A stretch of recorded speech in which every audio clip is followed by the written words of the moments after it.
Laisse-moi te parler d'un phénomène étrange concernant le silence à l'ère numérique. Nous vivons dans un monde où presque tout est partagé. Les anniversaires, les tasses de café, les couchers de soleil, les larmes, les rires, même la douleur maquillée par des filtres. Pourtant, certaines personnes restent complètement invisibles. Elles défilent silencieusement, observent profondément, mais publient rarement, voire jamais. Tu connais peut-être quelqu'un comme ça. Peut-être que tu es toi-même cette personne. Et voici la question qui flotte toujours dans l'esprit des gens. Pourquoi ? Pourquoi quelqu'un choisirait-il de rester invisible quand le monde entier semble hurler pour attirer l'attention ? C'est facile de supposer que les gens qui ne publient pas sont simplement timides ou introvertis, mais ce n'est pas le tableau complet. Sous la surface, il y a toute une psychologie en jeu, une qui en dit long sur la nature humaine, la perception de soi et cette rébellion silencieuse contre une culture obsédée par la visibilité. Tu vois, pour certaines personnes, le silence n'est pas du vide, c'est du contrôle, c'est le pouvoir de choisir ce que le monde n'a pas le droit de savoir. Parce que,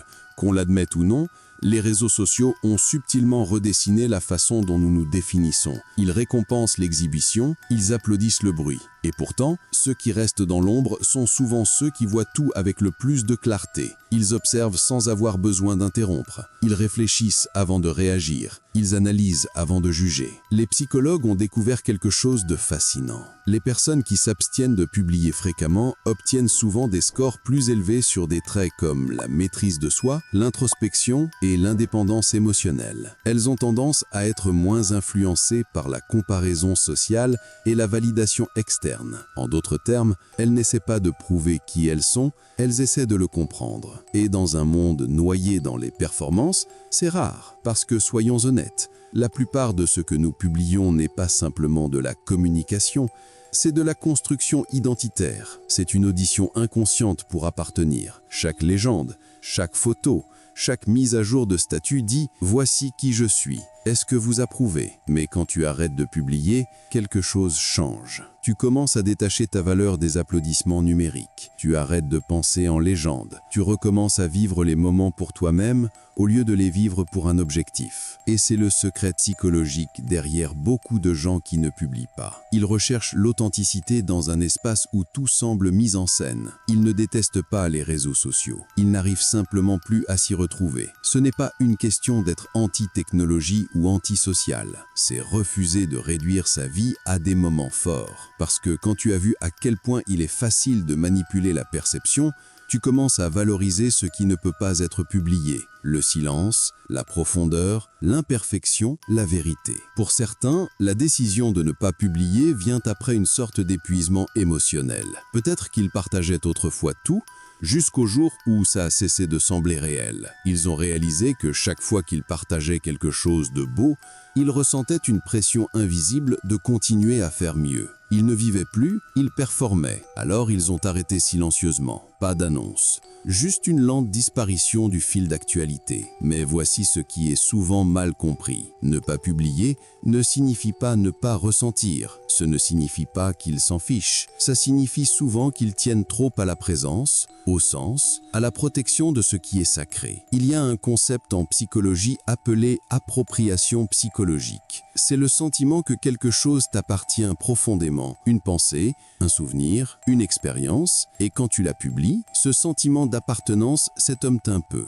Le moment devient une propriété partagée, ouverte au jugement, à la mauvaise interprétation, même à la moquerie. Alors, les gens qui ne publient pas protègent souvent leur sentiment d'appropriation sur la vie elle-même. Ils gardent leur moment intouchable, privé, pur. Et peut-être que ce n'est pas de la tristesse ou du repli.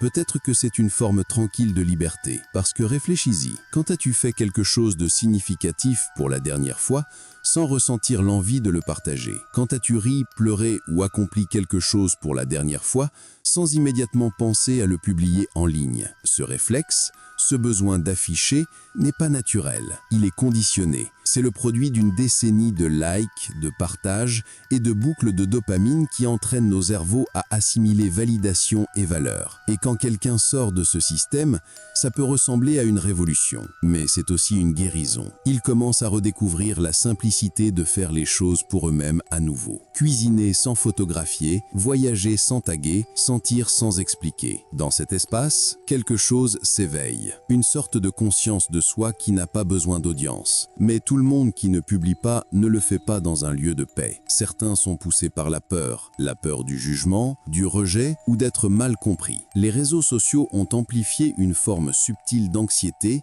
que les psychologues appellent la pression de présentation de soi. C'est la conscience constante d'être observé, même quand tu ne l'es pas. Et pour beaucoup, c'est épuisant. Ils s'inquiètent que ce que tu dis puisse être mal interprété, ou pire, ignoré. Alors ils se retirent, non pas parce qu'ils ne veulent pas se connecter, mais parce que le coût de la visibilité semble trop élevé. Ils veulent être vus, mais seulement vraiment, pas superficiellement. Et ironiquement, parfois, les personnes les plus silencieuses en ligne ont les pensées les plus bruyantes dans leur esprit. Elles ne sont pas absentes, elles débordent, elles choisissent simplement l'immobilité plutôt que le spectacle. Il y a une profonde dimension philosophique dans ce silence. Dans un monde qui dit constamment « regarde-moi », choisir l'invisibilité devient une forme d'affirmation de soi. C'est dire « j'existe au-delà de ta perception ». Ils peuvent défiler dans les vies des autres en hochant la tête, en souriant, parfois en souffrant, mais ils projettent rarement parce qu'ils comprennent quelque chose que la plupart ne comprennent pas. Tout ce que tu vis n'est pas destiné à être témoin. Parfois,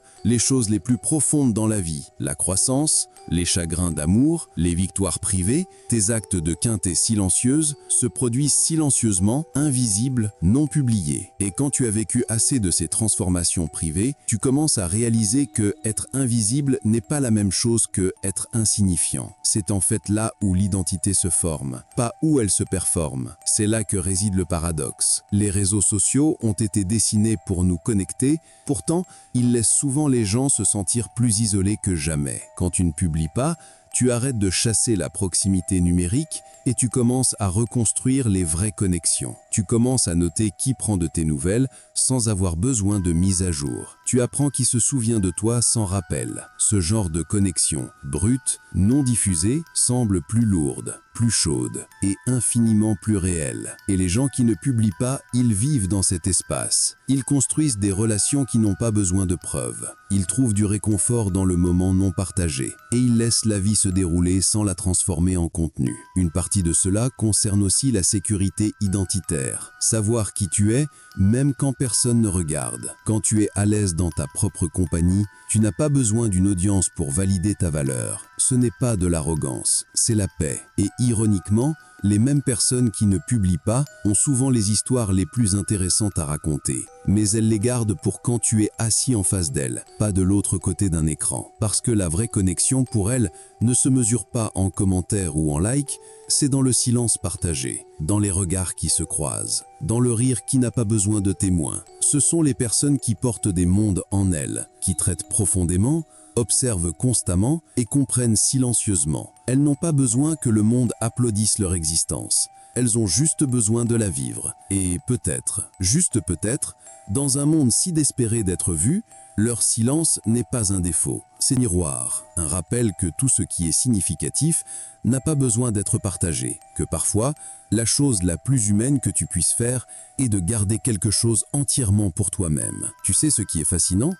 Plus quelqu'un reste loin des réseaux sociaux, plus il commence à voir le monde différemment. Les couleurs semblent plus riches, le temps semble plus lent, les conversations semblent plus pleines. C'est comme si s'éloignant du bruit rendait tout réel à nouveau. Parce que quand tu arrêtes de performer, tu commences vraiment à vivre. Il y a une beauté tranquille à marcher dans la vie sans avoir besoin de preuves de chaque pas. Tu ne penses pas aux angles ou à la lumière, ou aux légendes, tu es juste là, pleinement vivant, à l'intérieur du moment, au lieu d'être à l'extérieur. Et c'est quelque chose que les réseaux sociaux nous permettent rarement de faire désormais. Mais la psychologie derrière cela va plus loin que la préférence ou le goût. Elle est enracinée dans la façon dont nos cerveaux traitent la validation. Chaque fois que nous publions quelque chose en ligne et que ça attire l'attention, des likes, des commentaires, des cœurs, notre cerveau libère de la dopamine, le même produit chimique impliqué dans la récompense et la dépendance. Avec le temps, Nous commençons à avoir soif de cette validation.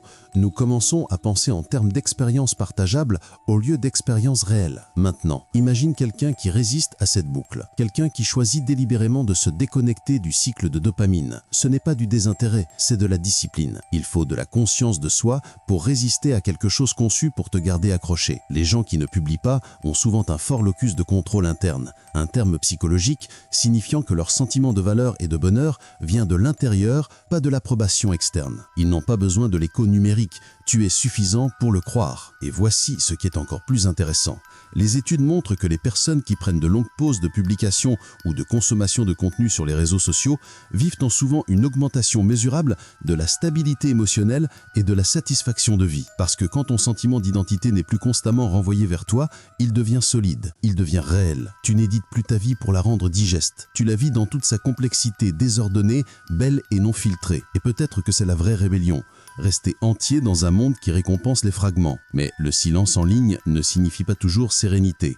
Parfois, il cache l'épuisement. Pour beaucoup, les réseaux sociaux sont devenus un endroit où ils cherchaient autrefois de la connexion, mais ont fini par se sentir vidés. Il y a une fatigue émotionnelle subtile qui vient de voir les moments forts de tout le monde alors que tu essayes encore de rassembler tes coulisses à toi. Tu commences à comparer même quand tu n'en as pas l'intention. Tu commences à remettre en question ta valeur même quand tu sais que c'est absurde. Et finalement, certaines personnes décident de s'éloigner, non pas par amertume, mais par instinct de préservation. Elles réalisent qu'elles ne doivent pas de performance au monde, elles ne doivent pas d'explication pour leur silence, et elles n'ont pas besoin de continuer à prouver qu'elles sont heureuses juste pour être crues. C'est l'une des vérités silencieuses de cette génération. Nous avons confondu visibilité et valeur. Nous supposons que pour compter, nous devons être remarqués. Mais le vrai sens n'a pas besoin de témoins. Certains des moments les plus significatifs de ta vie, ceux qui chapeautent qui tu es, se produiront sans qu'une seule personne ne regarde. Pas de caméra, pas de légende, pas d'audience. Juste toi. Et peut-être que c'est ce que ceux qui ne publient pas comprennent le mieux. Ils savent que l'intimité n'est pas solitude, c'est de l'intimité avec soi-même. Parce que quand tu arrêtes de diffuser chaque pensée, tu recommences à entendre les tiennes. Tu recommences à te reconnecter avec les parties de toi qui se sont perdues dans le bruit. Tes désirs quatous, tes peurs non dites, ta boussole intérieure. Et ça, c'est quelque chose de profondément spirituel dans le monde d'aujourd'hui. Ce n'est pas un retrait, c'est un retour chez soi. Bien sûr, ce n'est pas toujours paisible. Il y a des moments de doute, de se demander si le silence te rend invisible, si tu prends du retard pendant que tout le monde performe le progrès. Mais avec le temps, tu commences à remarquer quelque chose de beau. Ta valeur ne disparaît pas quand personne ne regarde. Elle est toujours là, stable, comme le bourdonnement d'une pièce calme après une tempête. Et peut-être que c'est à quoi ressemble la vraie confiance. Pas la déclaration brillante de soi en ligne, mais l'assurance calme de soi hors ligne. Certaines personnes disent « si tu ne l'as pas publié, est-ce que ça a vraiment arrivé ?» Mais la vérité, c'est que les choses qui te passionnent le plus arrivent rarement dans le fil d'actualité. Ta croissance, tes chagrins de cœur, tes victoires privées, tes actes de quintet silencieux, ils vivent dans la mémoire, pas dans les médias. Et peut-être que c'est suffisant. Quand les psychologues parlent d'expression authentique de soi-même, ils soulignent la congruence, l'alignement entre qui tu es à l'intérieur et qui tu montres au monde. Mais à l'ère des filtres, cet alignement est constamment distordu. Tu commences à vivre comme une version de toi-même organisée pour l'approbation. Alors quand une personne choisit de ne pas publier, c'est peut-être sa façon de rester congruent, de préserver cette vérité fragile entre son monde intérieur et extérieur. Il n'a pas besoin que tout le monde voit ce qu'il ressent pour valider que c'est réel. Il n'a pas besoin de capturer chaque coucher de soleil pour se souvenir de ce qu'ils ont ressenti. Ils vivent leur vie pleinement et silencieusement. Et voici le paradoxe. Ceux qui vivent silencieusement ressentent souvent la vie le plus intensément. Ils ne sont pas distraits par la performance de la vie. Ils absorbent des détails que les autres manquent. La façon dont la lumière change sur un mur, la pause avant que quelqu'un parle, le son d'un rire des lointains. Ils sont présents, et la présence est la monnaie la plus rare dans un monde construit sur l'attention. Mais parfois, cette même présence les rend incompris. Les gens peuvent l'étiqueter comme détaché, mystérieux, même froid. Pourtant, si tu regardes de plus près, leur silence n'est pas de vide, c'est de la profondeur. C'est le calme qui vient de ne plus avoir besoin de t'expliquer pour être compris. Il y a une confiance tranquille qui vient de n'avoir pas besoin d'être connu de tout le monde, juste compris de quelques-uns. Et c'est ce que les gens qui ne publient pas comprennent le mieux. Ils savent que toutes les vérités ne sont pas destinées à la foule. Parce qu'une fois que quelque chose devient public, ça cesse d'être purement à toi. C'est à toujours l'interprétation, au jugement, à la tendance. Et peut-être que certains moments sont trop sacrés pour ça. Alors, la prochaine fois que tu remarques quelqu'un qui ne publie jamais, ne suppose pas qu'il se cache. Peut-être qu'il vit juste. Peut-être qu'il a trouvé la paix dans les coins tranquilles de l'existence, ceux non illuminés par le glow bleu d'un écran. Peut-être que ce sont eux qui se souviennent de ce que nous avons tous oublié. Qu'être invisible ne signifie pas être seul. Qu'être silencieux ne signifie pas être vide. Que parfois l'expression la plus crue de qui tu es, c'est le silence. Nous ne sommes pas destinés à être des performances. Nous sommes destinés à être des personnes.